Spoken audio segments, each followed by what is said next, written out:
30 ದಿವಸ ಬಡವರು ಹೆಂಗೆ ಹಸಿವು ಇರ್ತಾರೆ ಅದು ನಾವು ತಿಳ್ಕೋಬೇಕು ಅಂತ 30 ದಿವಸ ಉಪವಾಸ ಇರ್ತೀವಿ. ನೆನ್ನೆಗೆ ಕೊನೆ ದಿವಸ ಚಂದ್ರ ಕಂಡ್ಮೇಲೆ ಇದು ಇವತ್ತು ಹಬ್ಬ. ಇವತ್ತಪ್ಪ ತುಂಬ ಪೀಸ್ಫುಲ್ ಆಗಿರುತ್ತೆ, ಚೆನ್ನಾಗಿರುತ್ತೆ.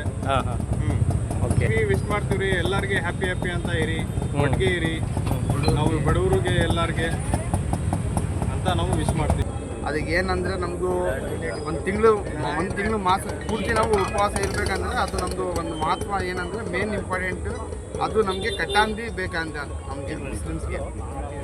ಅದೇನಂದರೆ ಬಡವ್ರಿಗೂ ಎಲ್ಲ ಗೊತ್ತಾಗಿರಬೇಕು, ಏನು ಉಪವಾಸ ಇಟ್ಟಿದ್ರೆ ಅದಕ್ಕೆ ಏನು ಹೊಟ್ಟೆ ಹಸಿತದೆ, ಏನಾಗತ್ತೆ ಅಂತ. ಒಂದು ಪಿನ್ ಡ್ರಾಪು ಒಂದು ಒಳಗಡೆ ನಮ್ಮದು ಇದು ಹೋಗ್ಬಾರ್ದು, ನೀರು ಒಂದು ಹೋಗ್ಬಾರ್ದು. ನಮ್ಮದು 7 ಗಂಟೆ ಜಾವ ತನಕ ಸಂಜೆ ತನಕ ನಮಗೆ ಇದು ಉಪವಾಸ ಇರಬೇಕು. ಅದೇ ಮೇನ್ ಇಂಪಾರ್ಟೆಂಟು.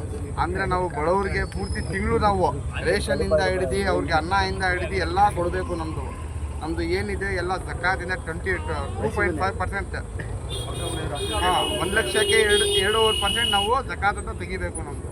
ಅದೇ ಮೇನ್ ಇಂಪಾರ್ಟೆಂಟ್. ಅದು ಏನಕ್ಕೆ ಬಡವರಿಗೆ ಅವ್ರಿಗೆ ಬಟ್ಟೆ ಆಗಲಿ, ಅವ್ರಿಗೆ ಊಟದಾಗಲಿ, ಅವ್ರಿಗೆ ಎಲ್ಲ ಪ್ರತಿಯೊಂದು ಅವ್ರಿಗೆ ಕರೆಕ್ಟಾಗಿರಬೇಕು ಅಂತ. ನಾವು ಏನು ತಿಂತೀವಿ ಅಕ್ಕಪಕ್ಕದಲ್ಲಿ ಫಸ್ಟು ನಾವು ನೋಡಬೇಕು, ಏನಂದರೆ ಬಡವ್ರದ್ದು ಊಟ ಮಾಡಿದ್ದಾರಾ ಇಲ್ಲ ಅವ್ರು ಮಾಡಿಲ್ಲ.